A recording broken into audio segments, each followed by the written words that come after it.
Kelsey. I'm the account coordinator here, and this is my cube.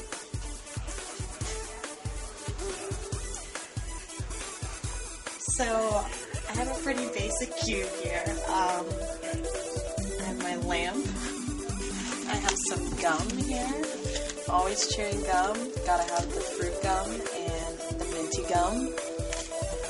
I have my stapler and my tape. I have my little pen and pencil holder here. It looks like grass. It's very zen. Over here, this is probably the most interesting thing in my cube.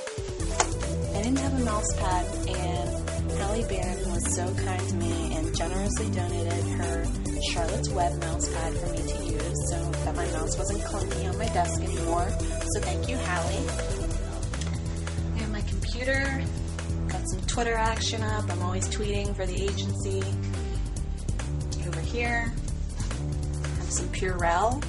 I've been surrounded by sickies lately in the office, and I'm a little bit of a germ freak, so I keep that handy. Over here's my calendar, and over here I have a picture of me and my boyfriend Mike on our vacation last year in Miami.